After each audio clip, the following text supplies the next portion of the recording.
Only one of our 4 submarines is seaworthy. Less than half our maritime fleet and land vehicles are operational. More broadly, we're too reliant on the United States. And so for all those reasons, I'm announcing today that Canada will achieve NATO's 2% of GDP target this year, half a decade ahead of schedule.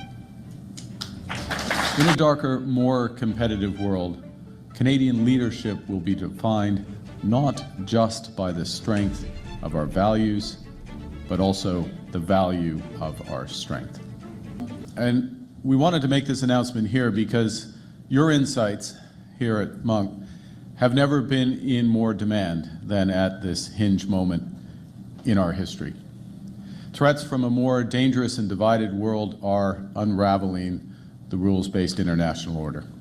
An order that was fused by the settlements at the end of the Second World War and the end of the Cold War, an order on which Canada has relied for longer than many of our lifetimes.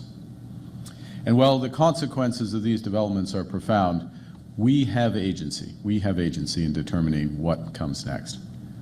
Canada can work towards a new international set of partnerships that are more secure, prosperous, just, and free.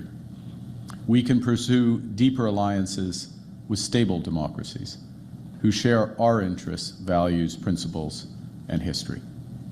And we can help create a new era of integration between like-minded partners that maximizes mutual support over mutual dependency. A new system of cooperation that promotes greater resilience rather than merely a quest for greater efficiency. Now, we can aspire to such a world, but aspiration without effort is just empty rhetoric. If we want a better world, we will have to make difficult choices and work harder than we've had to in decades. Government must start by fulfilling its most fundamental role, which is to defend Canadians. And the primary focus of my remarks today will be the nature and scale of what that will require in this new age. But first, let me stress that there can be no true security without economic prosperity. And that's one of the many reasons why so much of the energies of Canada's new government is dedicated and will be dedicated to transforming our economy to become the strongest in the G7.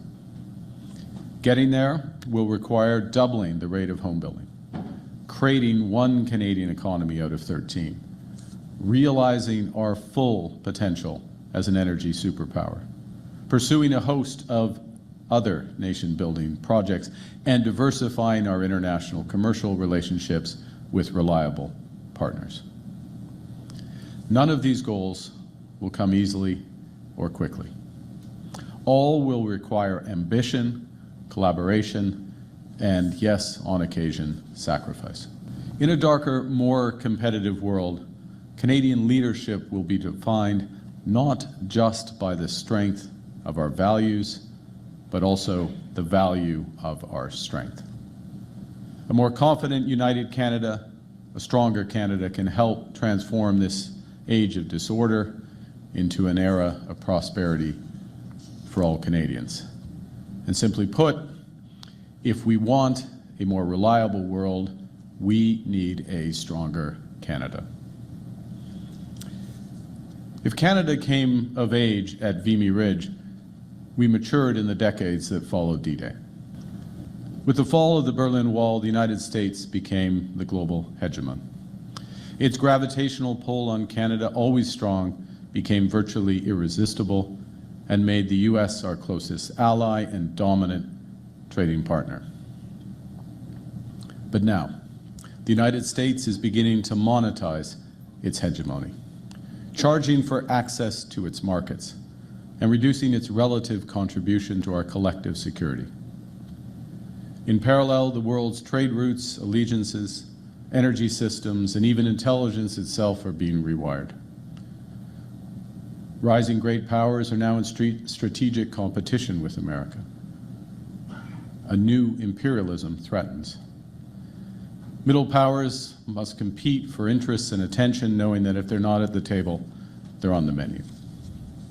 Indeed, the threats that Canada faces are multiplying. Hostile powers, including foreign governments and non-state actors, are transcending geography to threaten our sovereignty. Terrorist entities have developed new capabilities and expanded their reach to challenge global security and put our communities at risk. Cyber attacks from the other side of the world can undermine our government, bankrupt our businesses, and paralyze our infrastructure. The long-held view that Canada's geographic location will protect us is becoming increasingly archaic. Threats which felt far away and remote are now immediate and acute. And as our climate changes and the polar ice recedes, Canada's Arctic is becoming more accessible and more vulnerable to commercial and military activity.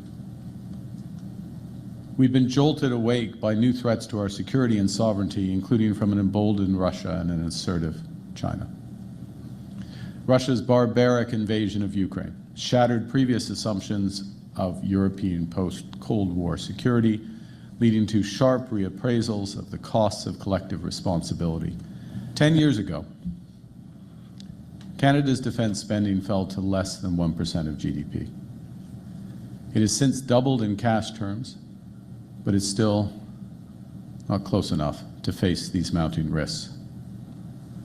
The brave women and men who are protecting our sovereignty do not have the resources they need for a riskier world.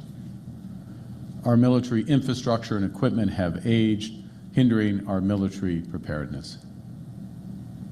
I'll give an example or two. Only one of our 4 submarines is seaworthy.